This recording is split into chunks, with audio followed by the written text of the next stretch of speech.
Please not war! Boom! Boom! Boom! Boom! Akala nyo ba ang kapangyarihan ay nasa inyo? Sino ba kayo?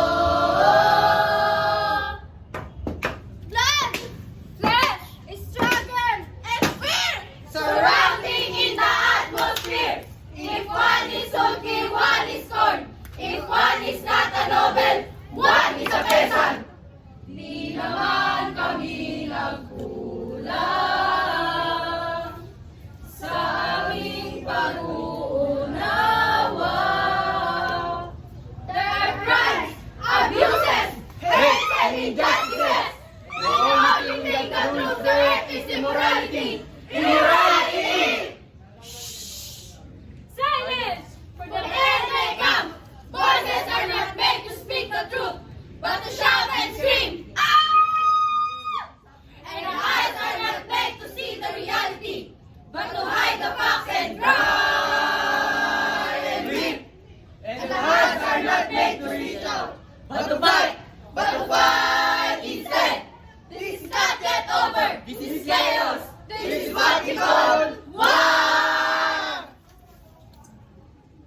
It was a day of infamy, last September 11, 2001, when an airplane crashed its way into human life. The United States of America's World Trade Center shattered. Boom! Huwag niyong tapakan ang katarungan. Akala niyo ba ang kapangyarihan ay nasa inyo? Sino ba kayo? Tranquility and harmony was lost. Roaming outsider, boom! Magwawagi ang katotohanan at kadiliman ay ibabagsak. Many lives were gone in just a blink of an eye. Mothers died, fathers died, and brothers suffered, leaving no more but distress and peace of mind and soul. Guess what the cause is? What? Terrorism!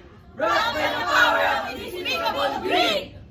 Di na magpapalipin pa sa mga rehas mo.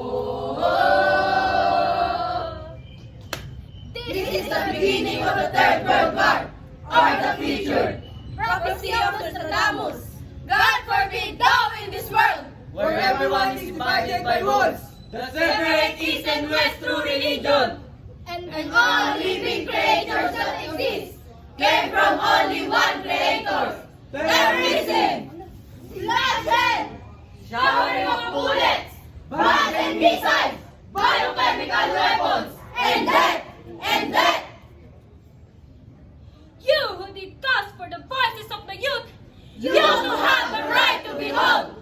for the unity and progress of the future year, It's time to wake up! it's time to do something. The clock is ticking! And then,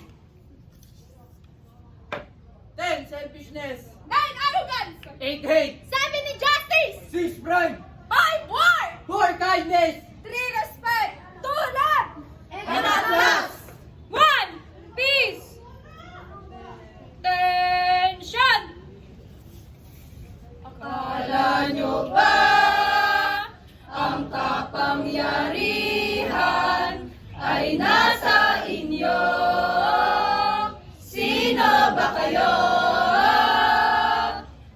Magwawagi ang katotohanan at kadiliman ay ibabagsak. Nagsisilbi ka dapat. Nagsisilbi ka dapat. Pag-ibig sa tinubuhang bayan, ipaglalaban ang kalayaan para sa bayan. Peace Not War by Patricia Lithuanian.